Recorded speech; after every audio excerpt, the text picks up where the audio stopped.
This is Danny Glassmaker, and you're listening to the Break It Down Show. And now, the Break It Down Show with John and Pete. Hell yes, you are. Finally, at long damn last. One of our hardest gets to date. God damn, man. You know what? It was easier to get Sly Stone to sit still. And that guy is impossible to get. Yeah. He scratches a lot. He does, man. And we got in the house with us tonight, celebrity chef, purveyor of spices. Yes. And worldwide entrepreneur of all things gastronomic. I'm telling you. Yep. The great Danny Glassmaker, who we've been trying to get for a long damn time.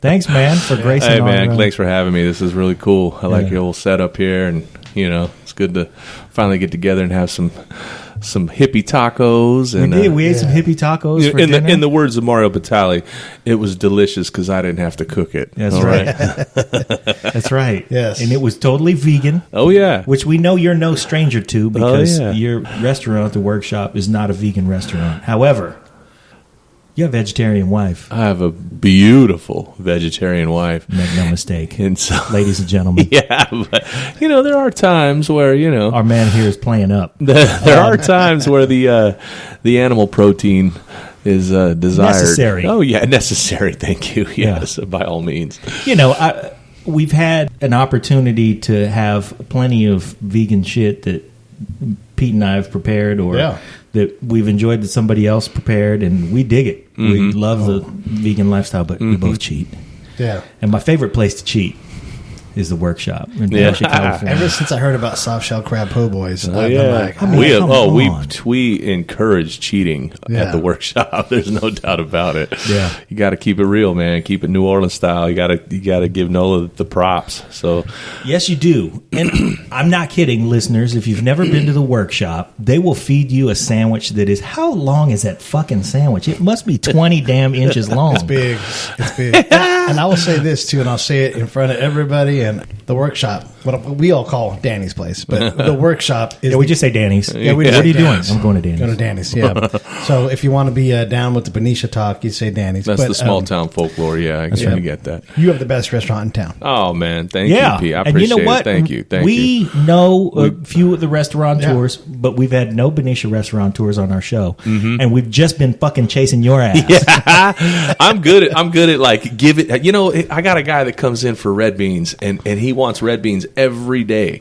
I said, man, I gotta keep you jonesing, because you get bored, right? That's right. So look, if I was popping in every night, eating your food and talking shit, you guys would be tired of my ass. So see, here we are. It might take a while, but I get it. I get it. Now I appreciate you having me in tonight. Big fans, of course, and also lucky enough to be in a position where we get to put our friends on the show because they do some pretty damn interesting shit. Yeah. Oh, yeah. There's a lot of cool cats out there. Yeah. For sure. I mean, we've had plenty of strangers who are very interesting, who have become friends, thank goodness. Mm-hmm. But every once in a while, we get to say, and we're going to feature our friend because he's just as interesting as anybody else. Yeah, no doubt. I think the thing that we should do for our listeners, though, is take them back. How did you get into the food business, man? Let's hear that story. Man, it starts, food with me really honestly starts back when I was like 8 years old. I used to wake up I got 2 older brothers, and my dad is from the Midwest where they have big breakfasts, and so we would wake up on weekends to big, tables full of breakfast, and it would be, my brothers would have long Friday nights, and so one of the 2 friends would stay over, so there'd be 5-6 of us at the table on a Saturday morning. Shout out to your brothers real quick, because they're worth shouting out. Yeah, shout out to Mike and Jerry. What's happening? Keep it rolling. Yeah. So, what's up, Nico? I'll do one of those. Howdy. I'll take one, too. How you doing? Hey, look at this strapping young man. I ain't seen, man. He's grown up. My goodness. He's getting there. Oh, give me a break. He's way better looking than his dad. That's not that difficult. He's the best looking guy in this room. So. He's done plenty. He's done plenty of harder shit than that. No shit. He's definitely the best looking man in this house. Yeah. Also tallest. Yeah. How tall are you now, Nico? 6'1". Oh, we're right there. That's not. Are you true. right there? I'm right there. In the draft book, he's 6'3". There you go. That's 6'3". even. Yeah, keep it like that. 6'3". Yeah, exactly. Yeah, good looking man right there. I ain't seen him since he was Fitzgerald. Has it been that long? Come on, man. I've dragged him to the restaurant. I'm telling you, I seen him eating beignets like 2 years ago, and then before that, it was like 2 years before that. So I've seen him twice in like 4 years. Seriously. Wow. Mm-hmm. So that's like the first time he's been a young man right there. You know? Yeah. Wow, that's a shame. He's an adult. He's a 19-year-old adult. Shit. And then you met my older son, and we're going to talk about that too. Oh, yeah. But let's back up, though. Okay. You're talking about how you got in the food business. Yeah. So it goes back to my enjoying breakfast on a Saturday morning, and then you go. What's in this breakfast, man? Yo, like, what would you man. see? I mean, standard breakfast fare, sure. There's going to be country breakfast. Like you'd have 3 or 4 different meats. You'd have my favorite. Watching my dad cook was the pancakes. There would always be 30, 40 pancakes. My dad thought all of us needed 7 or 8 pancakes apiece. And it's not like all you were having was pancakes. No, hell no. But I got to realize as I got older, that was really all he could really cook good was the pancakes. So he would make sure all his best shit was on that pancake platter. So, but yeah, I used to get up and watch him cook pancakes. And then my parents got divorced. I lived with my mom, and my mom was basically, she's from Arkansas. Her whole family's from Arkansas, so I got the southern flavor there. And I would watch her cook constantly. That's a good flavor. Yeah, oh yeah, it's a real good flavor. I'm lucky. I'm fortunate to have my mom on half my bloodline for sure. But her relatives, and learning how to cook basically from her mom, my grandma. Same thing. Going up there on holidays and just watching her fried chicken, And so basically, at a young age, our generation, your parents would work. Both parents would work, so you'd be home days all day doing whatever, getting in trouble, or I would learn how to cook. And so, I'd come home, you got to turn that burner off. What the fuck? So I learned kind of just little by little doing my own thing, watching from what I seen my grandma do or my mom do. And so when I was a teenager, I basically at 10, before I was a teenager, I was cooking breakfast for the family, cooking, doing my own laundry, doing my own, basically not waiting for my mom to get home at 7 o'clock. I had to have the shit done. I have to have dinner for her ready. So I was kind of forced into getting, a meal done for whoever I was living with. You had to understand how that kitchen worked. Yeah, absolutely. And so, that's kind of where it started. Well, then as I moved out of the house when I was, in my young 20s and 19, I started cooking for my roommates. And then everyone goes through that like barbecue stage where you start grilling on football days and you think you can do everything on a grill. And then I thought, man, my wheels were spinning. I didn't have really any goals set at young, 20-year-old. And I was like, man, I should just go to culinary school. Why not? So there was a really good culinary program right next door to where I live. Shout out to Diablo Valley College Culinary Program. They got a really good program over there.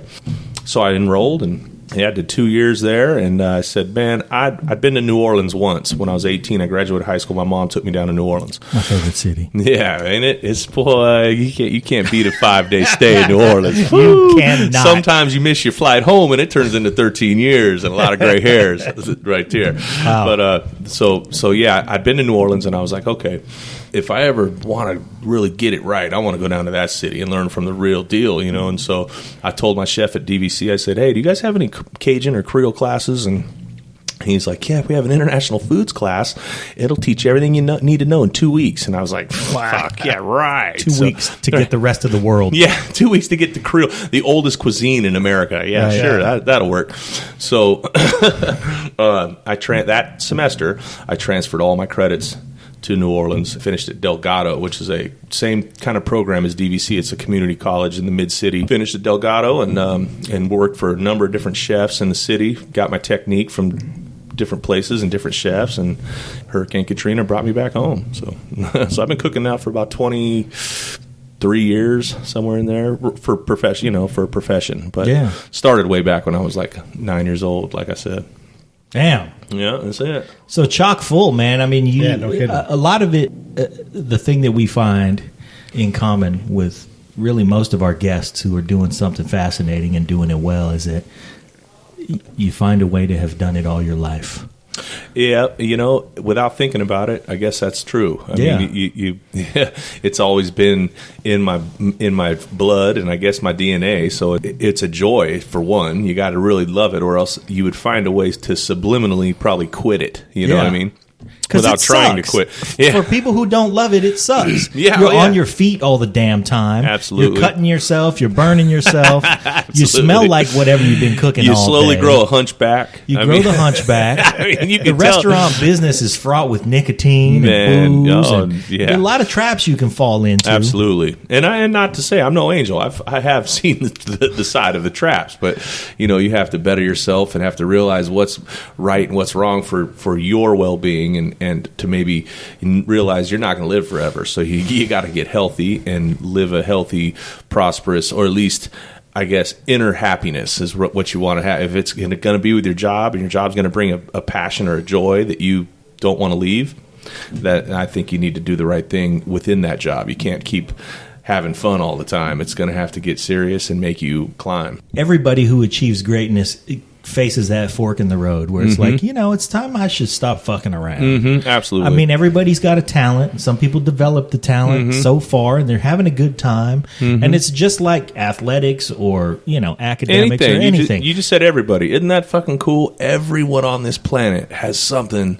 that they can do really good. Right. Everyone. And they reach that fork in the road where they can either decide to stop fucking around and really do it or keep fucking around. Maybe have a good time. Maybe whatever. I mean, it's maturity plays a part in there, and responsibility plays a part in there, and some people wake up later than others, and that's all cool. That's all good with everybody's timeline. It's just that's what you said there kind of struck me. It's like everybody on this planet has something that they could really make other people smile at. Right. That's fucking cool. Well, Colonel Sanders didn't find it until he was like 68 or something. And I don't know if that's the number, but I hear you. I mean, he found his calling late. You don't see Colonel Sanders as some strapping young college student, do you? He's white all over. So that's where it started for me, man, back when I was a little kid. And then, I'm glad I went to New Orleans. That was a good move. And I struggled for years down there. I wasn't doing the right thing like we just talked about. I've seen the traps, enjoyed the traps. New Orleans is a place where you can really fucking enjoy the traps. Man, there's some traps. Oh, man. And they're fun. I mean, I wouldn't change a single thing I experienced. There was times where you look at Rent and you look at Friday night and fuck it, Friday night. Yeah, right. Of course, everyone's, I think, had that moment. It's also a place that'll chew you up, spit you out. I mean, it's like I said, I was down there for a weekend. I went back down there, 4 years later, and it was really, honestly, for a visit trip, and it turned into 13 years. To me, music, food, and people are three of the top things that you really want forever. At least if you look at the timeline of mankind, right? There's three things that have endured in every culture. Absolutely. That's humanity, food, and music. And so, I mean, New Orleans has that's probably the top city for those three. Come on. We're our oldest cuisine and our only truly American art form. Absolutely. Come from New Orleans. Absolutely. It's the treasure of a city that we have in the United States that is unlike every other. I mean, hey, there's a lot of great cities, man. Chicago, great town. Oh, yeah. Kansas City, great town. I love New York. I love New York. Just so much to do in places, but none of them quite move the needle to unique. Yeah, absolutely. It is the most unique place. You could get lost there for 24 hours, and you can get lost there for 24 years. Yep. Because it is so unique. There's parts of the city. I mean, just take the dialect alone, linguistics of the city. It's you grow up in the same neighborhood, and a guy that you grew up down the street will say words different than you say, and you're in the same neighborhood. It's just there's 17 different dialects, 18 different dialects in the city, and the city's not much more than 6 miles across. So it is a gumbo pot of people, music, and food, and it just took look what it's given us. Giving you po' boys and Benicia. That's right, man. That's right. I mean, it's given us a lot of things, a lot of cultural richness, a lot of in various forms. But the one that hits closest to home is giving us po' boys and Benicia. That's it. And I'll tell you what, man, I'm not kidding. It is my favorite town. I go, when I get down there, I do a lot of things that you should do. I immerse myself in the music that's there, and I eat like nobody's business. Yeah, like I'm trying to break something. Right. And I'm not pulling your chain, man. When I think about the po' boy that I love the most, that po' boy's made by Danny Glassmaker. Oh, you the man, John. Thank you. I appreciate it. I really do. I learned from the best down there, man. I really did. I made a lot of light paychecks learning how to do that down there, man. There was no money for me for a long time. I was down there just really to learn. And after I swallowed that, saying, okay, I'll just barely get by, but really the knowledge I'm taking in is going to make someday it's going to be worth struggling these years through this city, you know. And you live on friendships, you live on $5 covers, and you live on $5 po' boys, you know what I mean? And that's so, you know, you get to see Rebirth on Tuesday night, man, you feel fucking great till Sunday, you know what I mean? It's like, you really do. You're like, you talk about that on Friday, go, God, did you remember that shit 3 nights ago? That was way better than anything you're ever going to see. So that was that. You know, you find the little things in that city because the money isn't really there for a lot of people. It really isn't. You got to be, you know, blue blood and in law and, you know, the LSU dental and, you know, the jobs that I didn't have. So, wow. I think that's the key. Yeah. You know, I think that's the thing. Is it? Absolutely. The backbone is there. Yeah. You know, it's on Decatur Street. You know what I mean? So that was part of it. And my whole menu is a tribute to the love and the experiences that I had down in the city. Every day my lunch specials change, but each special is a tribute to my favorite lunch specials throughout the city, you know. So I'd wake up on a Monday and go eat somewhere, wake up on a Tuesday, and I would take those, and man, if I ever had my own little joint, I'm going to take each lunch special throughout the week and put it on my menu. And so give kind of like pay tribute to the city, man. I mean, that's why we don't cut any corners at the workshop. That's why everything's from scratch, everything's fresh, because we ain't gonna we ain't gonna buy 1,000 Island dressing out of a jar. We ain't gonna buy horseradish sauce out of a jar. We're gonna make everything fresh and from scratch, because you got to at least, you know, pay homage to that city, man. That city's real. It's down and dirty. It's been the real down and dirty scene for 200 years. You know, it was there before America was America, correct? That's right. Yeah. And so you got to give respect where it's, you know, props where it's due. And so I'll never try and cheat the menu, just because the people that showed me, they weren't rich either. So they were taking a piece of their heart and saying, all right, I'll give this to you. This is cherished. You got to cherish this, this gumbo recipe. Yeah, you got don't to play cherish with it. Yeah, you got to cherish this roux. This is when my great grandmother did roux. And if you fucking try and shortcut this roux, I shouldn't even be showing you this. I always think of that every morning when I'm cooking something. It's like, I can't, if I got to fix something, I got to fix it right, because it's paying tribute to everyone who's took me under their wing. So. One of our friends of the show is a guy named Dr. Rich, and he's from out in the bayou. And, Grand Isle. Yeah, and I said, tell me about gumbo from back home. And he's like, it all starts with the roux. Mm-hmm. Absolutely. You cannot mess that up. No, that's the key. And once you got that right, you can make it finally after that. Absolutely. I mean, Louisiana food is basic food. It's because it's 200-300 years old, you know.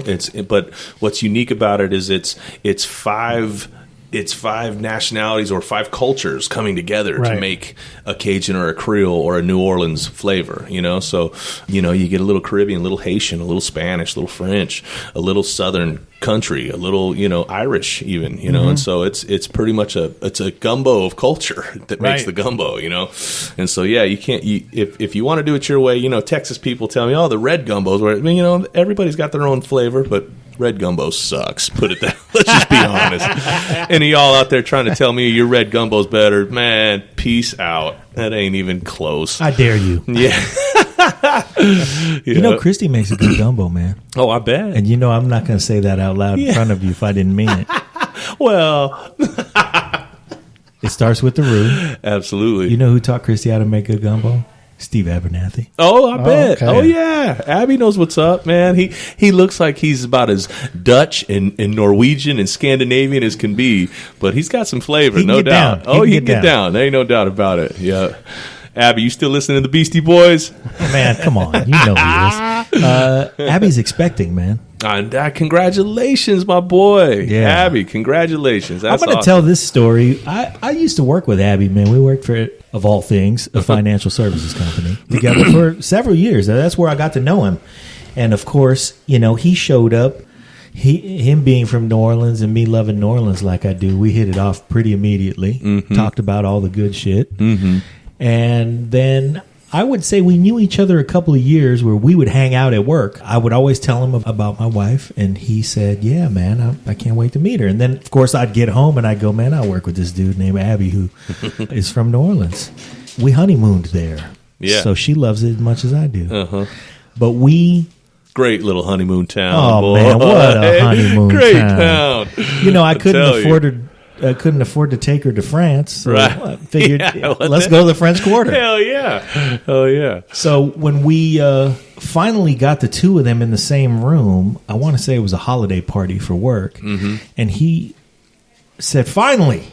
And she said, finally. And so they're just getting on like, you know, like I expected they would. Right, We're having a good time and shit. And he says, you know, well, I'm not really from New Orleans. At some point in the conversation, he said, I think he's from Metairie. He's from Metairie, bruh. So he said, Metairie. That's a Rummel High, boy. I'm from a small town, you know, I'm from a small town. And she said, well, I'm from a small town too, so I know what that's like. And he goes, no. I'm from a small town. And she said, no. I'm from a small town. And he said, where are you from? And she said, Benicia. And he said, oh, fuck it. Come on. I know somebody from Benicia. She said, oh, fuck you do. Right. Because she would. That's exactly what she'd say. And he said, his name is Danny Glassmaker. And we looked at each other and went, her jaw holy dropped. Shit. Yeah. No shit. That motherfucker. Yeah, exactly. He owes me money. Yeah, right. Would be the first time that happened. Yeah. So, man, you know, being that the town is that small, when you get to New Orleans, though, you have a small town feel there as well. I mean, it's just the culture continuing. That's just what you come from. Man, you know what's cool about New Orleans, too, in that aspect is it's a town. It's not a city. You know, you go out every night in San Francisco for 6 months, and you might see one person again once. Yeah. Right? Yeah. Absolutely. New Orleans, man, you see the same people at different places every week. It is a town. It's not a city. And that's one thing it took me a while to realize. My first year down there, I'm like, all right, I'm in this big city and I'm away from home and I'm going to make it on just a shirt on my back, man. I ain't got, no money. I got friends here already and they're going to show me where to go, cocool spots. And after about a few months of that, I was like, fuck, I'm seeing the same people all the time. It doesn't matter if we're in a, 20-story bar or if we're down in the grungy part of the quarter or if we're down in the Marigny. It's like the same people that you bond to. You can see them in that town any given night. So it's a town. It's got a town feel, really does, compared to like your Chicago's, your New York's, your San Francisco, stuff like that. San Francisco goes up and down, right? It's on hills. New Orleans is in a puddle. It's in a crater, and so it's not geographically big, and so everybody is in neighborhoods that are shoulder to shoulder, and so you can run through a 5-mile stretch and go from the Irish Channel and end up in New Orleans East, and you can hit 20 different settings in the city. Like I said, 17 different dialects, or 18, some people. If you're looking at it geographically, it's not Dallas, what I mean? It doesn't take an hour to get across it. Yeah. Well, let's talk about the workshop, though, because what you did was you took things that you liked, things that you dug, that were there in New Orleans that you socked away, put in the notebook, said, I'm going to save this. Absolutely. And really, that's what you've dumped on us, is you went down there and you got your own greatest hits, and you brought those greatest hits back up here. Yep. And, there are a lot of people's greatest hits. I mean, you got Hush Puppies, you got po' boy sandwiches of many varieties. Yeah, my menu's been established, 100 years ago, you know what I mean? Yeah. And so it's basically, like you said, it's a tribute to my favorite places, basically. And there's a lot of stuff that isn't on the menu that I like to cook too, and there's a lot of things that I surprise people with throughout the year, just for a weekend, or run a special for a week, or Christmas time we do a stuffed crab that nobody else has around in the Bay Area the way we do it, And so we'll do stuff, bread pudding. I'll bring out my whiskey sauce that I got shown how to make, from a black lady in Appaloosa's, you know what I mean? So it's like down and dirty stuff that really, I'm fortunate that I got taken in by a guy named Malcolm Swallow. He was a heavy hitter in the 70s. He trained Emeril. He trained Jamie Shannon. These big-time chefs. Jamie Shannon's passed now from cancer, but the heavy hitters that have come out of New Orleans, Malcolm had a say in the 70s at Georgie Porgy's, at Commander's, at these real established places that pretty much put New Orleans on the modern map. It's always been a staple in the South. If you're going from Florida to Texas, you stop in New Orleans, you go to Brennan's or you go to Commander's, and that's been going on since the beginning of time. Yeah. But now you got these Food Network stars that are all coming out of New Orleans, or the four big ones. You know, I mean, Malcolm had a shot at training all those guys. He had a time in their life where they will all know who Malcolm Swallow is if you talk to him. And so I got lucky, man. I walked in my first week in New Orleans. I had $6 to my name. I ain't lying. I moved down to New Orleans with $606. Right. It took $300 for the first month rent, $300 for a deposit on a studio on Lake Avenue in West Metairie. That's where I first stopped. And there you are. You got $6. I got $6. Man, this is crazy. I'm going to say this on the air, but I was this is before the internet really took off. This is before cell phones, right? I was stealing newspapers in people's driveways to get the want ad section so I could get classified so I can find jobs. That's what I was doing. That's how broke I was. And so I walked into this place called The Wharf. It's not there anymore, and it was right on Lake Pontchartrain at West End, called an area called West End, and it had a sand volleyball courts. It had 4 different restaurants: Jaeger's, Fitzgerald's, The Wharf, and I can't remember another one back in there. And basically, it's just 4 waterfront restaurants. And Jaeger's was real famous for their oysters. I had no idea about this stuff. I just walked into the first one I saw, right? So I walk in at about 4 o'clock in the afternoon, and there's one old white guy back in there, right? Cajun guy, and he's about 70. And I said, "Hi, you guys hiring right now? You know, I'm a culinary student from California, but I've moved out here, and I would really want to learn Cajun and Creole food. I want to learn from somebody that wants to take the time to show me the recipes or show me how to really cook good New Orleans food."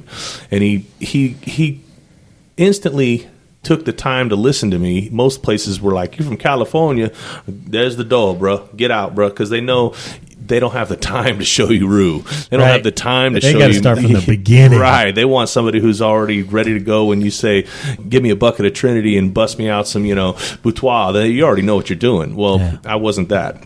He said, "Come back tomorrow." I got really lucky. He was working for free, helping a friend of his. He'd been retired already. He was working for free, helping a friend of his get his restaurant up on its feet. And so I happened to just right place, right time. That's why I know New Orleans was fate for me. It was like I moved down there. I'm flat broke. I walk into the first place to get a job, and it's the heavy hitter of the 70s that's put foundation in the city with culinary minds, and he's willing to show me his family recipe from Opelousas that's been there for 200 years. And so I really got lucky walking into the right place at the right time. So he scooped me up, man. He let me fill out an application, turned it into the owner. Came back the next day, and he showed me how to make seafood stuffing. That was the first thing he ever showed me how to make, for seafood stuffing. And he liked the way I used my knives. He could tell I wasn't bullshitting. I was there really. I said, "Hey, I got $6 in my name, man." He asked me, "You really want to learn this food?" I said, "Malcolm, I got $6, I got $6 in my name, chef. I ain't fucking around. I came across country to learn this, And so, I mean, I don't know how many people you got telling you that, but yeah, I'm here to learn. And so he respected that. A week, 2 weeks went by, 3 weeks went by. He tells me, "Man, pack your bags for about a week." And I said, "Well, I got to, trying to eat." Yeah, I ain't got really much resources here. I can't leave for a week. And he said, "Yeah, you can. Pack your bags for about a week. About 5 days." I said, "Okay." That's about all of clothes I had, too. Right. Seriously. I'm packed. Yeah, exactly. Exactly. I go home and, throw a toilet paper roll in the suitcase, 5 T-shirts and my shoes. I'll go home and act like I'm packing if you want, or we can just go. Absolutely, Pete. That's money right there. That's pretty much how it was. So he drove me 2.5 hours west into a town called Opelousas. It's like in the middle of the state. If you're leaving New Orleans, it's about an hour northeast of Lafayette. Everybody knows where Lafayette is, in the south. And so the college town in Eulala. And so I was in Opelousas. He dropped me off at his plantation house, and he introduced me to his nannies that raised him. One lady was like 90. The other lady's, her daughter was like 70, and her daughter was like 40. And so it was a generational thing, right? Wow. Absolutely. Yeah. This is like Mark Twain shit, right? Yeah. So I'm sitting there, and he introduced me to his uncle and said, this is my new kid that I want to train at the wharf down, back in the city. So just take your time with them and show them a few things, and I'll be back in a few days. And so, no shit, man. I learned how to, cut and clean a chicken. I learned how to catch a turtle. I learned how to cook turtle. I learned how to do roux. I learned how to do all the, basically, if he dropped me off, it was like giving, all right, we can trust this kid with our family's secrets, right? So I got so lucky. I was so fortunate that this happened. At the time, I thought, fuck, this dropped me off in the middle of the swamp. Man, I don't know any of these people. And I got to catch a turtle? Yeah, right. I got to, clean, hack a chicken head off. And then, and here I am watching a 7-year-old lady clean and catch a turtle. You know what I mean? She's been doing it for 60 years. You know what I'm saying? So that kind of ups the ante, because you can bitch about it, but they're like, oh shit, she just did it. Absolutely. So at the end of the week, we go back to New Orleans, and he just kind of like worked with me every day in the kitchen I was there for about 8 months. And then I kind of said, hey man, I really wasn't getting paid much at all. I was getting peanuts. I was like, I'd like to see the other parts of the city. This is where Steve Abernathy, this is Metairie is where I was, right? Here we go. And so straight up, my next job, I walk down to the French Quarter. I work at Ember Steakhouse, and then I work at Commander's, and then I work at, maybe a place. It's hard now. It's hard. This goes back a ways for me. And those days are fuzzy, let's be honest. Yes. But eventually, I walk into Charlie G's. It's Charlie Goodson's place at the bottom of Lake Avenue in Metairie, and Veterans Boulevard and Lake Avenue, and there he is, Steve Abernathy, sitting there. He's a bartender. He's a waiter. He's moving up fast. In the few months that I knew him, he'd become a floor manager and an assistant manager. They opened up a sister restaurant down in the CBD downtown. It was called Metro Bistro, and I left that Charlie G's. I worked there for about a year. I left there and went with Steve down to the CBD location there on Magazine and Common. We had a great time for a year or two working together, and man, I was sharpening my chops, man. I was learning different things from another chef. And then, at this point, I'd worked for about 6 or 7 chefs, and then I got my own gig, in another part of the city, and then I was a executive chef for a few years at Barataria Bay, and so I'd grown the years I was there, but really it all goes back to getting lucky with Malcolm, Yeah. And so you started off a dude with $6 who walked in the first place. Absolutely. And you ended up several years later, but in that amount of time, you worked for 6 or 7 different chefs until you became an executive chef. Yeah, I never knew I was going to leave New Orleans. Hurricane Katrina had its part with that. At the time, I was working about a year at each place, and it wasn't like I was getting fired or wanting to quit. I just wanted to learn a year of technique from a chef and then go to the next one. And then so I had a whole repertoire of skills at the end of that with about 8 guys to give credit to, and so... But Malcolm was the founding father of the whole New Orleans thing for me. He was like your Mick Goldmill from Rocky Balboa. He's like, I don't want to train another guy. Exactly. Exactly. In fact, I think he did cut me, too, before That's a fucking pull right there. I tell you, I think he did. I think he fucking, come here, bro. Come here, bro. You don't need that pinky. And by the way, I was looking up the numbers. Sacramento was bigger than New Orleans. Wow. That's how dense with history and culture New Orleans is. Right. Because no one's going, man, Sacramento's the best city in the entire nation. I was just going to say, Sacramento's lacking culture. But, not to all my Sac friends up there, but let's face it. Hey, man, there's some interesting things going on in Sac. It's like a California Baton Rouge to me. Yeah. That's what it's like. It's hot and sweaty over there. Yeah. Hey, this is John Leon Guerrero. Hey, and this is Pete Turner. And if you like the show, do us a favor. Yeah, share it. That's the biggest thing, honestly. All your social media outlets, all your friends, let them know the ones that you like. Yeah. We make this show for you guys. If you think it's great, say so. Say so by sharing it. Say so by putting a comment in after the show. Also, if you go to iTunes or Stitcher or wherever you listen to podcasts, give us a rating. Give us a review. If you think the show is great, please give us 5 stars and say so. And if you think the show really sucks, please give us 5 stars and say so. Because, heck, we're listening. That's right. You can't be more approachable than us. We want to make the show better. If there's something that we're missing, let us know. That really is how you help us. That's right. Tell us all about it. Thanks for listening. And now, back to the show. So you go out to New Orleans, you go to all these different restaurants, you're working at all these places that are all a couple 100 years old. And one of the things you brought back, was that brisket sandwich. Absolutely. And I would love to hear the brisket sandwich and where it comes from, because you said before that you didn't think you quite had it, but well, let's set the table for the brisket sandwich real fast, because we've, for me, I think among us, Pete discovered the brisket sandwich at your place, because I had never ordered it until we got there. Out of you two, Pete was the brisket messenger. That's There's right. No doubt he was about the brisket it. messenger. But I'm also smart enough to not drive the bus when I go to Danny's place. Yeah, I let Danny pick. Yeah, he does. For a while, Pete's order was surprise me. Yeah. That's what he would come in and say. Give me a half a sandwich of whatever you want in your soup. Just surprise me. Well, this is what I want our listeners to know, is that when you go to the workshop, your hours of operation are 11 a.m. to 2:30, Tuesday through Friday, and then Saturday we open up for beignets at 8 a.m. So we do fresh beignets until 10:30 in the morning, and then we kick off with red beans and rice at 11. they're not fucking around. No, man. Our red beans, I'm going to tell you, I'm going to tell you, child. You know, I hadn't even gotten to the red beans, because you can get beignets at a few different places. Yeah. Fuck those places. Yeah, they ain't doing it right, They're man. They're not keeping it real. They're not keeping it real. I sent them back one time. I said, "There's not enough sugar on these beignets." Yeah. Like, I need to be able to write my initials in the sugar. And they're like, not only is there not enough sugar on the beignets in most places, in all places, Right.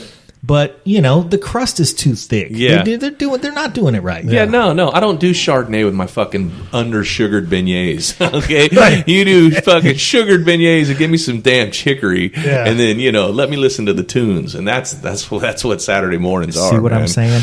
But the thing about opening at 11, now, when you see me walk into that place, I never walk up there anytime past 11:30. Right. Because I know what's happening. Yeah. You're running out.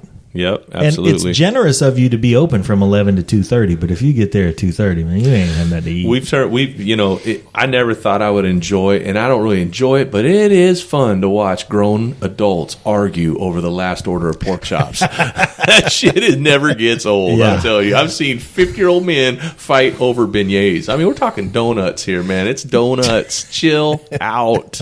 You're raising kids. Don't worry about the beignets. Where else are you going to get them donuts? That's it. That's the thing. Yeah. You know what? You got to get on a plane, and there's no nonstop.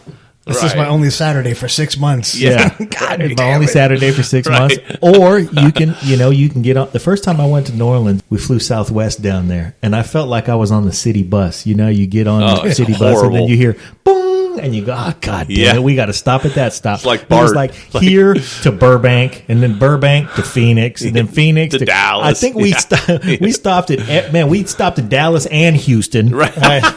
I think we might have stopped at both airports in Dallas too. Yeah. So, but yeah, when we try and save you guys the airfare, that's for sure. That's one of our things. Is look, man, this is about as real as this is as real as I can make it. See? Yeah. I mean, I learned in the swamp from 7-year-old black lady and Malcolm, right? So, I mean, I'm going to do it as it's not going to get more real someplace else in the Bay Area. So that's what. So we'll save you the airfare, man, and all the headache. You don't need to take your shoes off and let me wand you. You're good. Come on in. But the brisket, back to you, Pete, man. The brisket is a tribute to one of my favorite places in the city. It's one of the oldest bars in the city. It's called Two Jacks, and I want to give a shout out to Two Jack family. Dominic passed away this last year, the owner, and I don't know who started it, but it's been around for a long time. Is the brisket sandwich there? The restaurant itself is a shotgun building where one side is the restaurant and the other side is the bar. The bar was there first, and they decided, I guess, hey, we are pretty good recipes to share, and so now this is a black and white bow ties and vests, and you get the real old school colonial feel when you walk in there, and that's on the restaurant side. The bar side is one huge 2-piece mahogany bar from France, hand carved, and the whole place, the furniture is made out of an old cypress tree. So you can sit at a table where the table is 200 years old, right. And you're sitting at a corner looking out original pane glass at a street that's 300 years old, and you're like, man, this has been here before America, before George Washington. John Lafitte sat right here drinking his whiskey. It don't get much cooler. And so, with that all being said, they top it. That you can't think you could top that, but they top it with a sandwich that is the best sandwich in the country, man. You have to ask the bartender. Will you say that one more time slowly? It is the best sandwich in the country. It's $8. It's the best brisket and the best bread, and it's not even on a menu. You got to know about it. It's a speakeasy sandwich, right? First of all, it's not on the menu. Is there even a menu? There is no menu. There's no menu. You walk up and the guy says, "What you drinking?" And you're like, "I ain't here to drink. I'm here for a brisket sandwich." And then he goes into his little fit. Yeah. It's a production, right? He's got to make the sandwich. He's got to stop pouring drinks, go make the sandwich, bring it back, and it's more or less. He's going to be ornery about the shit too. Yeah. I've been there. It don't start till 5. I've been there at 4 asking for the sandwich, and boy, he'll give you a look like, "Son, you ain't gonna see tomorrow unless you order a drink." So it is by far the best speakeasy food you're ever gonna find in New Orleans. Only starts at 5. Just for that sandwich. The bar's open 24/7. So what's with the sandwich? It's the brisket they make in the restaurant next door. And so they've been making this brisket for 200 years, right, next door.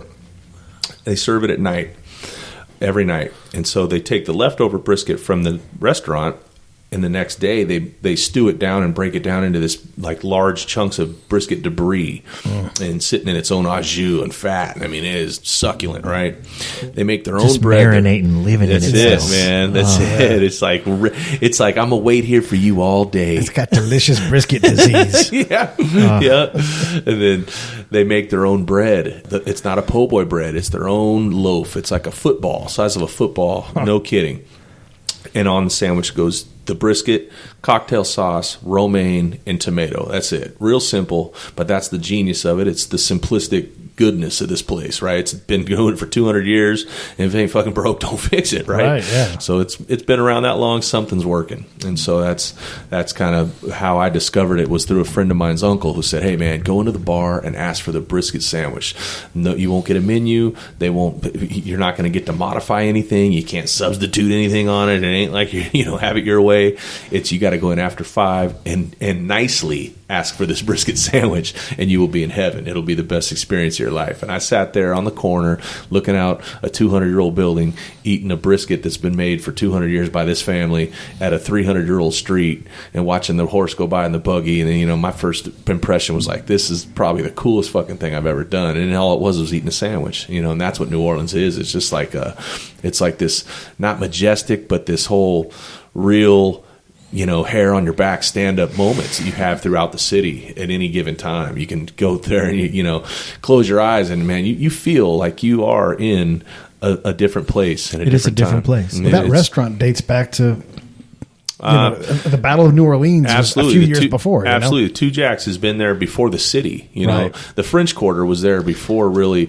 what we consider New Orleans. Sure. Okay. The city. I have a map in the workshop, and it's a map of the neighborhoods of New Orleans. There's no street names on it. It's just names of neighborhoods, and it's kind of collage. And so you can kind of, if you've lived there, you look at it and you can kind of see where the streets are and where the blocks and corners start. And the top side of the French Quarter street called is Rampart, which means partition or the wall, right? And so what there was a tall brick wall built around the whole city of what was just the French Quarter and 3 other areas, and so that's why it's the French Quarter, because it was a fourth of the city.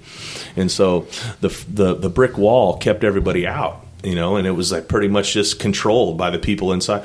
And so that street Rampart now is it's all the streets are pretty much famous and historical, but it's expanded beyond a couple miles in every direction now. So, it's one of the most unique places you're ever going to see. So I recommend it's a must-do for everybody out there, a bucket lister, if you will. Yeah, seriously. If you've never been to New Orleans, you have to go. Mm-hmm. You have to go. Don't do Mardi Gras. My experience of New Orleans, I've never been to Mardi Gras. Yeah, you don't need to go to Mardi Gras. It's like there's too many cool things throughout the year to experience. The local things that they celebrate weekly are just as cool as Mardi Gras, man. I went in September. Yeah. I landed there on a Monday. Mm-hmm. I stayed the week nights. This was our daily routine. Was we were on our honeymoon, so we were staying at the Embassy Suites.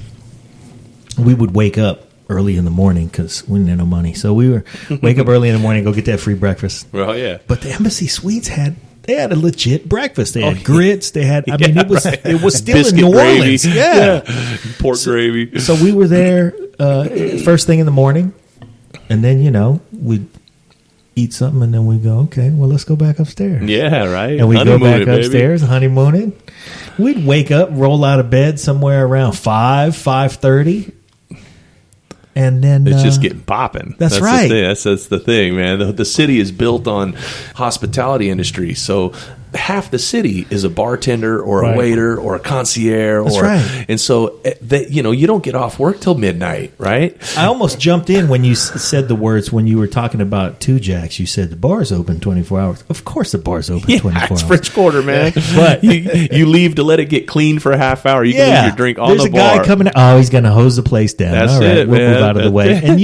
And that happens all over the city because what we do is sometime around 5:30 we get ourselves together. We wander around down the street. We'd start at Cafe Du Monde, have some beignets, have some chicory coffee, and then go, all right, now what do we want to do? And then we'd start our day at 6 p.m. Yeah. And like most people. Sometimes you'd have to get out of the way at Cafe Du Monde so they could come in and hose down all the sugar. Oh, absolutely. And then the bar, same thing. In all the bars, man, you can leave your cigarette in the ashtray and walk outside with the drink. They let you have alcohol in the streets. Yeah. And so every bar has a stack of to-go cups. Yeah, stack of when I was there, they allowed you at the beginning, the first couple of years I was there, they allowed you glass in the streets. You could take your pint of beer out in the street. You could take your hurricane cocktail out in the street. Out in the street in the hurricane Man, glass. no one even tripped. The bartender, they would ask you if you wanted to go cup. Yeah. But, hey, just make sure you try and bring it back. Yeah, absolutely. I mean, there was no one kicking you out. The bartender would wake you up. Hey, does he need a drink? Wake him up. Does he need a drink? Also, the other thing, if somebody out there's never been to New Orleans, the other thing that exists down there is the drive-through daiquiri kiosk. Oh, Lord. You pull up to a daiquiri kiosk, and it's just like a little coffee kiosk that we have out here in the West Coast. But you pull up to it, and you look in there, and there's a dude manning about 32 different flavors of daiquiri. It's like 32 Slurpee machines in there with different colors. Yeah. And he will pull you a 44-ounce fucking daiquiri. Absolutely. In a drive-through. You can order shots. And upsell you the Jell-O shots. Absolutely. The thing that makes it okay is that he cannot put the straw in the cup. He can hand it to the driver, can't put the straw in. Don't put the straw in there. If you put the straw in there, you better be in the back seat. Right. Hey, man, I've been in them fucking daiquiri drive-thrus, and I shit you not, the car in front of me was two cops in a patrol car getting 44-ounce scorpions. I ain't lying. Yes. I said, this city is cool, man. That city is cool. You can also get an Everclear, level one. So, like, not just, 80 proof, but like Now, see, 190. those daiquiri shops are famous in Metairie, bro. That's what we call it. Those are the good ones, the ones that pour strong ones. But you could actually, in the quarter, they actually have places that sell absinthe still. And so there's the Absinthe House. There's, Johnny White's, these great bars where, the bartenders aren't there to make money. They're there to get you drunk. You know what I mean? And so the money's going to come when you're drunk. Yeah. Their joy is to watch the drinking going on. Yeah. But that's just one of the recreations there, is to really catch a good buzz. I mean, the music's phenomenal. The food's phenomenal. And it's spilling out of everywhere, man. We went to New Orleans, of course, because I'm a musician. So my wife said, yeah, we'll go there for our honeymoon. And I'm not sure what she was expecting, but she knew I was going to listen to music all night long. Right. We went down there, and there's a couple things I must say about New Orleans. First of all, I got to give a shout out to my baby nephew, Raj Smooth, because I can't have a show that mentions New Orleans this many times without mentioning Raj. And my favorite niece, Tiffany, who I love, love, love.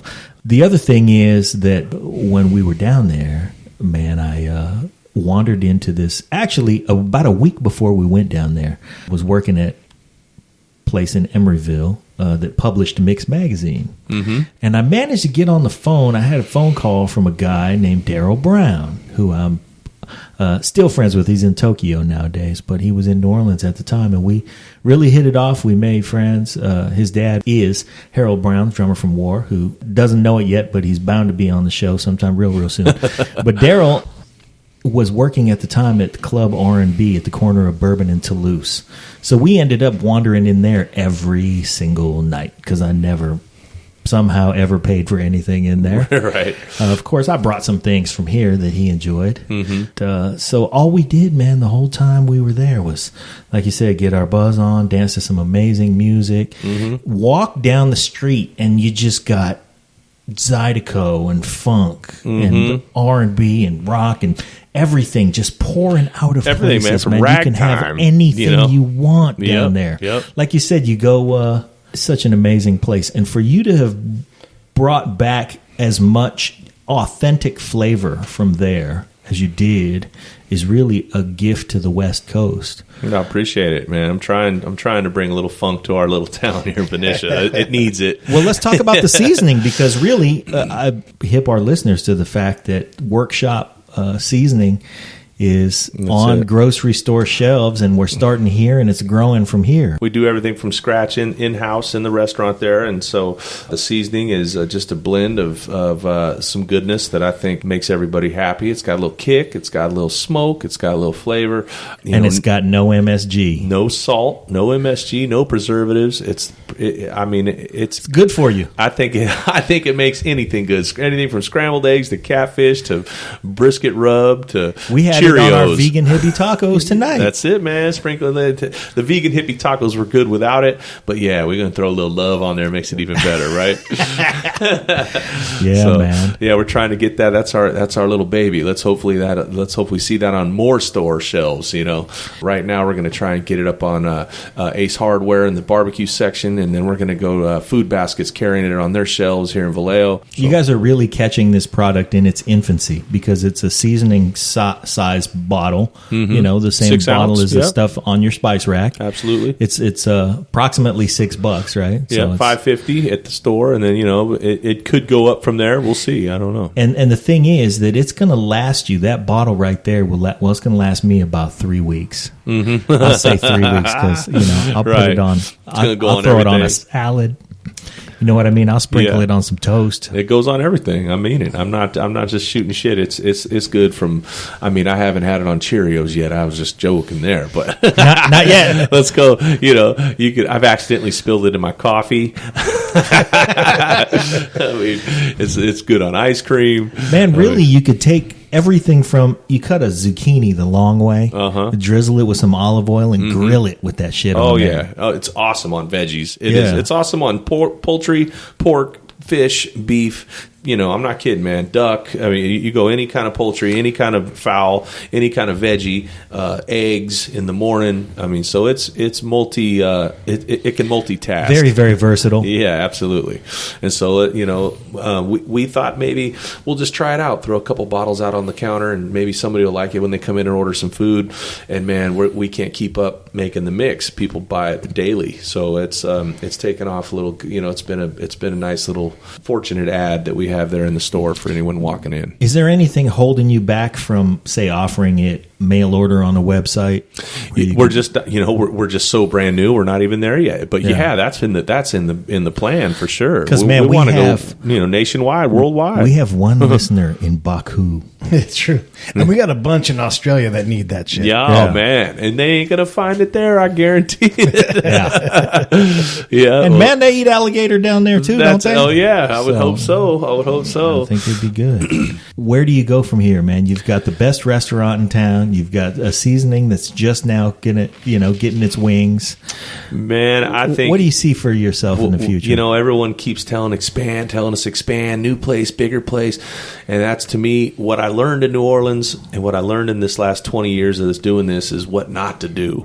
And for some people, taking on a lot of overhead and a lot of property and a lot of responsibility, that might be the thing to do for them. For us, it's the opposite. It's to stay simple. It's to stay high quality, and it's to stay easy to find and easy to enjoy. And so the more people you involve, the more rent you involve, the more distractions. Yeah, it's absolutely, man. Your simplicity goes out the window. And Right. so, Yeah, eventually you're not making the roux because you're busy chasing around whatever And it you're takes. the standard Right. bearer. You're the one that got taught by the 70-year-old absolutely. lady. So it's hard for me to, at this point, let go of that responsibility. I would be a psychosis sitting on my couch wondering if things are getting done right. Right. If I'm not there. So, but I have to eventually meet that threshold with someone I trust with my recipes. My wife and me don't plan on, making sandwiches the rest of our life. But what we do have in the plans as far as our little place is to eventually get some people that we trust that can run the place right, and then market ourselves in other directions without getting literally a bigger place. We want to have our product reach a broader spectrum, maybe making soups and marketing soups for restaurants to use. We make everything from scratch, like I said earlier, all our sauces, our condiment, our Cajun seasoning. Those are shelf life savvy for different stores. We're working with trying to get into Costco right now with a road show, and maybe have the local Costco's have our everything that you could find in Costco would go good with certain sauces we have. We have a great hot sauce that we make from scratch with no preservatives. There are items that we want to have grow with us right out of this little place. So we don't want to try and get too big. That was one of the questions the guy asked me right when we started. He said, "What's one of your fears? What's your biggest fear?" Probably the first week we were open. And I didn't want to sound arrogant or cocky, but I was being honest. And I said, I don't want to get too big too fast. And he said, "Wow." He goes, "That's a unique answer. Not many people have that answer. You think you're going to get big, huh? Too quick, too big, too quick?" And I said, "Well, it's possible. I just don't want to get too big, too fast, because that's when you're not able to stay focused. You're not able to get a rhythm on what you need. You take on too much. You spread yourself thin too fast." And so eventually that's why the restaurant has a 95% fail rate. That's why there's 95% of the restaurants you see new, they're not around in a year. The flip side of that is that's why you're open from 11 to 2:30.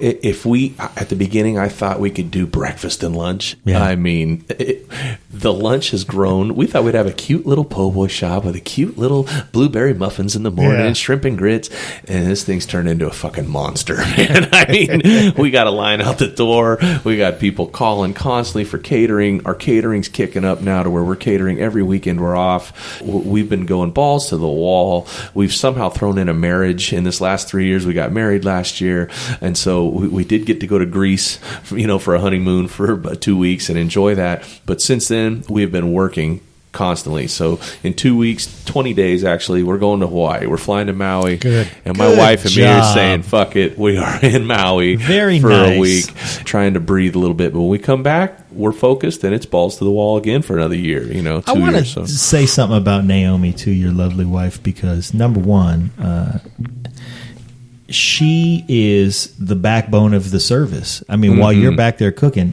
thankfully, we all love to see you. So you come out frequently and you say hi to everybody, Sure, and you sure.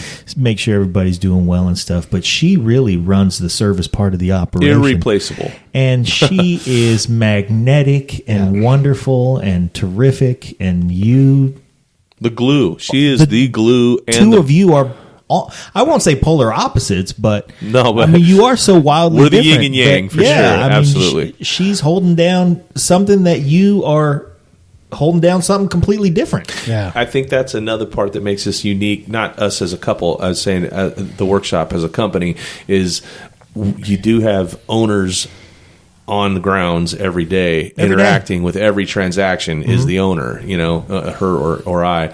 And so it really I makes bet she didn't know what she was getting into, Man, did she? she could have had her life so happy. She had the world by the tail. Poor gal. She just. I came back 20. We were high school sweethearts. Okay, and so for 2 years, year and a half, almost 2 years, we went out in high school. And we were puppy love, and we thought, we knew what was going on, and then, you're kids, you break up, and you go your different ways. Well, her story is, I need a fucking 20-year break from your ass, right? My story is, I got to ramble, I got to see what's out there. And so lo and behold, 20-year class reunion comes around in 1990. I'm sorry. Whoa. 2000. You graduated in 90. In 90. 2010, I come home for our, I wasn't good in school. You can tell that. 2010, I come home from our 20-year class reunion, and she's downtown with friends of hers, and I'm downtown with friends of mine. And the first time we seen each other, the first beer we drink, we're in 20 years. In 20 years.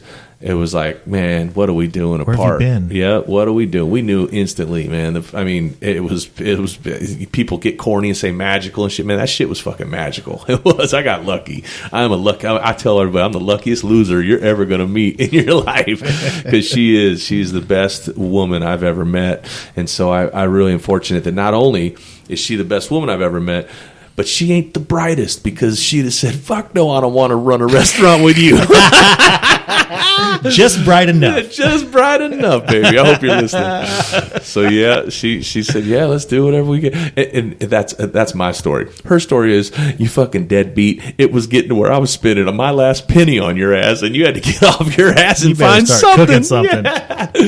But it worked out, man. We're happy and doing good, and it's growing slowly but surely. We're going on 40 months. This is 3 years, 4 months now. So wow. Time flies. Well, I tell you, man, I've said it before. I'll say it again, and I know Pete will back me up. You got the best restaurant in a town that's got a lot of great restaurants. Yeah. But yours shines in a way that is different from everybody else's. I mean, it's not the fanciest place. It's not the biggest place. It's not the most linen tableclothy place. Right. No one's going to come any crumb of your those table. things. I'll tell you that. Yeah. But I don't want anybody crumbing my table, because I want them crumbs. Right. Absolutely, man. That's my leftover hush puppy I'm going to put back together. And, it's great. And the two of you are a magical combination, man. I appreciate it. Really do. I'll say this, too. I won't say the restaurant that I'm not fond of, but in this town, you can get a $6 happy hour taco, and that's some bullshit. Yeah. I won't go to that place because I don't want a $6 happy hour fucking taco, but I do want a badass sandwich that makes me just lose my mind. Like, you don't charge too much for your food. I appreciate it. There's tremendous value in it. You always get a chance to see you and Naomi. You're always there. So I love that place. It's definitely something. This goes back to my DVC culinary. I was taught this in a menu planning class, but it is what we call in the business a perceived value. Right. I mean, you spend, you're like, wow, $14 for an oyster po' boy, but after you eat the po' boy, you're like, that was worth $16. So your perceived value when you leave our place, I think, is dialed with what we're putting out. It is. And so, there's a lot to be said. It's that old saying, you get what you pay for. I'm going to tell you about the one time that the workshop kind of screwed up my afternoon. Oh, no, here we go. And that was that there was narcolepsy. Several of us, including several from out of town, who were gathering for lunch.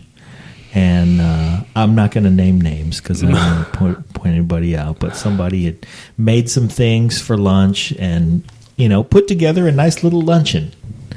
And I decided, you know what? I really like these people. They're coming from way out of town.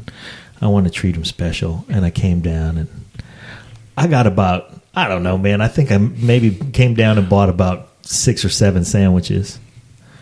And then I took them to the party, and I cut them in quarters. I mean, you cut them in half, so I just cut each half in half. Uh-huh.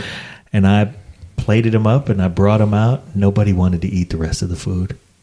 Everybody went to the sandwiches, and all the shit that was prepared special for the thing was like, yeah, that's I'm not eating that bullshit. Yeah, you weren't planning on that. Is there some more of that brisket? Is there some more of that oysters? Yeah, man. And so I will say that all the nice things that we've said, you did fuck up lunch one time. Yeah, right. You fucked up everybody else's lunch. Hey man, all I am is that I'm just bringing the 200-year-old love that's back there. It's like that's right. I'm just the messenger. You can't kill the messenger. People still talk about that shit too. They're like, remember that sandwich? That sandwich was good. There's a lot of restaurants in town that have changed their menus several times in the last few years. Yeah, yours doesn't change. Man, I've had it for 3 years. Yeah. We, like Pete said, I do keep it straightforward. It's Tuesdays pork chops, mac and cheese, Wednesdays jambalaya. Thank you. Fridays gumbo, Saturdays red beans. But we've added some new things over the last couple years. So now that the menu's getting more and more filled up. But We did change our first daily week special. Thursday was the favorite. It was the chicken pot pie. Everybody would come for chicken pot pie, man. And I would run out of chicken pot pie before, because I could only make a certain amount. Right. And so before like 12:30, people just getting off for lunch, and I'd be out of pot pie already. Let's remind people, you're open till 2. You're open from 11 to 2:30. Blow it out. And 12:15. Sorry, Done. I'm telling you, man. And it's not like we're trying to run out. It's just that, I got one oven, and my middle name's Jay. It ain't Jesus. You know what I'm saying? So I'm doing all I can in that little one oven. So we would pump out as much pot pie as we could for the day, and it'd be gone in an hour. And so I was like, all right, you know what? but I've gone down there for the oyster po' boy, and Pete's gone down there for the brisket sandwich, and we've both said, let's also split a pot pie. Yeah. Yes. Well, and our fat asses have eaten the whole damn thing. The smart thing that we do is we put the special of the day right in front of the front door. So when you come up to the front door, you do see the special of the day. There's no mistaking. That does change everybody's kind of, They walk up and go, I was going to get to, ooh. Right, absolutely. Oh, you got the pull. So we do try and run out of the special, but it's not that we don't make enough. It's just sometimes the pot pie I just couldn't keep up. So I said, you know what? I'm going to take it off. Just it's been there for 3 fucking years, people. Where were you 3 years ago? 2 years ago? You could have got all the pot pie. So now it's gone. So we brought back on Thursday, we brought in fried chicken, Southern fried chicken, potato salad, and hush puppies. That's our Thursday special. And I'm telling you, it took a few weeks. I mean, the first week we changed that there shit. was mutiny. Oh, my goodness. We had grown men staring me down like, what? What? No pot pie? And then you get that that comical guy leaving. Oh, fucking mother! I don't fucking son. He'll cuss leaving. Yes. He'll turn his ass back. Look around right at my about wife. 8 minutes later. Look right at my wife. You ain't got no pot pie. You dumb fucking shit. Next Thursday, we see him right there. Well, sorry about my attitude. I'll take an oyster po' boy today. Maybe I'll try the chicken. So you know what? The chicken took a few weeks. I was having leftover chicken. I was running chicken to the bank, and we get out of there. I'd run chicken downtown to the farmer's market for friends. I would run chicken to my wife's salon. Hey, this is leftovers. Finally, about 4 weeks in, we're starting to run out of chicken. I make 30 orders of fried chicken now, and it's gone. And it'll make it till 2, but 2 to 2:30, it's iffy. So, Yep, it's working good, man. Buttermilk fried chicken, and we're keeping it real that way too. So I'll tell you what, though, last Mardi Gras, I wandered down there, and you had. I want to say you had a stuffed crab. Oh boy, did I! That was the Mardi Gras special. Boy, we killed it on this shit. How many of those did you make? Stuffed crab. Huh? How many of those did you make? 47. You made 47. I made 57 the first year, and the second year I couldn't get enough crab capes, the shell, the head shell, yeah, and that's what I use as the dish in the shell. Absolutely. And so I make an old traditional seafood stuffing from Malcolm Swallow, who showed me that my first day in the wharf. Right. I make that stuffing. I make a crab mornay sauce that goes on top, and we stuff it heaping out of that shell. And you get lump crab meat, you get claw crab meat, you get a seafood stuffing topped with a cream mornay sauce, and I put it up against any stuffed crab you get in the Bay Area if you get one in the Bay Area. I mean, Skoma's over in San Francisco's got a good stuffed crab. It's like $50. Yeah, that's Skoma's. Anything at Skoma's $50. Right. But the thing that fucking pisses me off, Danny Glassmaker, is that I showed up for that stuffed crab, man. I was there at 11:20. Yeah. And He was done. in line for crab number 52 that didn't exist. You know what was crazy was, and that was 2 Mardi Gras ago. It wasn't last Mardi Gras. 2 Mardi Gras. Okay. And I'll tell you what You got me. happened. I'll tell you what happened, man. We put it up on social media the night before, and we opened at 11. From 9 a.m. to 11, the phone rang and rang and rang, and phone orders took up 56, or what was it, 53, I think, maybe not 57. 47 was last year. 53 crabs. It's like you were selling Neil Diamond tickets. I'm telling you. I'm telling you. Sweet cat. I'm serious. In 2 hours before we opened, the crabs were gone. It was the most embarrassing thing I've ever endured. We opened the doors, said we're open, and the next thing we says, we're out of the special. I said, all right, there was a line of 25 people out the restaurant at 10:45 waiting. Yeah. We opened. And you were out of the special. I opened the door and said, we're out of special. And they're like, what? And I showed up at 11:20 thinking I might get one, and the news story was already gone and somewhere else. Yeah. I'm telling you, man, that was nuts. So now we know, the stuffed crab, we just get as much made as we can and just hope for the best, And so that I only run it 2 days. It's for Mardi Gras Tuesday, Fat Tuesday, and we do it for Christmas. And so those 2 days, it's the part of the crab season's out here. So after Mardi Gras, the crab season starts dying off a little bit, and by April, you're not looking at good crabs. So I don't really run it. So, but right now, to suffice that, to have the feelings all kind of be neutral instead of everyone giving me that FU look, I have the best soft shell crabs out of Georgia, and they've been really, really good blue soft shell crabs. I've been running that on a po' boy, running that on a seafood platter, and so that's got people happy until the Dungeness season comes in. So, but we will be doing stuffed crab this Christmas. I'm gonna tell you my last story is. I took my son, Nico, out to lunch the other day, and we started an early lunch. He had to be at school at 2 o'clock. He had a morning class that canceled on him, so it was a rare opportunity for me to have lunch with him. I said, hey, let's go get some Chinese food. We went downtown, got a little Chinese food, a little spot we like to go to, a little cheap Chinese joint. We're sitting there about 11, maybe 11:15. We're sitting there. Another rare occurrence happened that day. I get a text from my son, Herb. Dad, I'm going to the workshop for lunch. You want to go?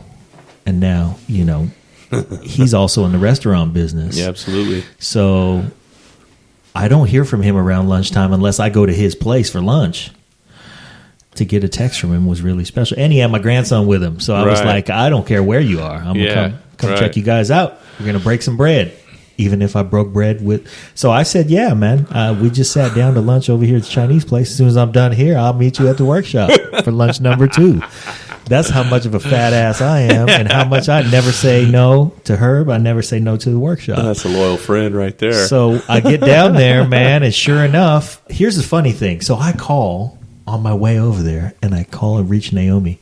She answers the phone. I said, Naomi, this is John. Listen, Herb's coming to check you guys out, and I just want to make sure that he doesn't pay his tab. I'm going to take care of it, okay? So if he orders before I get there, just hang on to it for me. I'll take care of it. She was like, okay. So I get there, man, and he's got sandwiches. He's got some soups. He's got hush puppies for my grandson. Salad. He's got potato salad. He's got a whole spread going on, and I'm like, oh, man, I got to eat again. Yeah. And I get there, and I'm like, hey, so what's going on? And he said, no, don't worry about it, Dad. Yeah. I got it taken care of. Yeah. And I had a grand lunch. The only thing better than eating lunch at the workshop is eating lunch at the workshop with my kid and my grandkid. Yeah. No, it was a good day. Herb's a good guy, man. I just got to know him this year. And you got a really good thing going on with him, man, for sure. He's a good dude, for sure.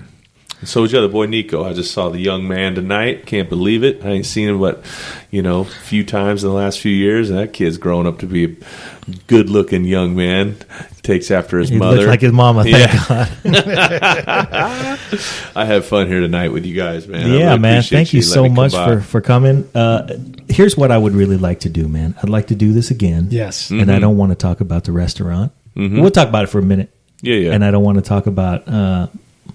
anything in particular. I just want to bullshit with you with the mic on, because the thing that we missed out on tonight, and I hope our listeners love the show as much as I did, because this was a lot of fun and we got a lot of history out of you.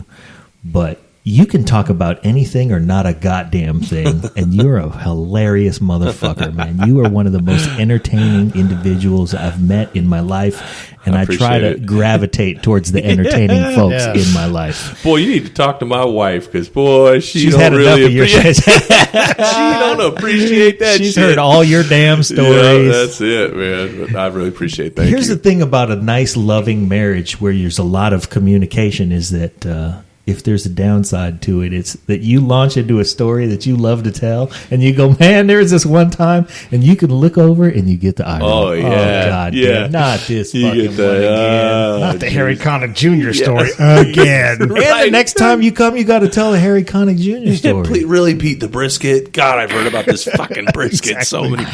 So good, though. So, too funny. to our listeners, everybody, hope you enjoyed it. Danny Glassmaker. Right on. Thanks for having me by. It was fun. We'll do this again soon.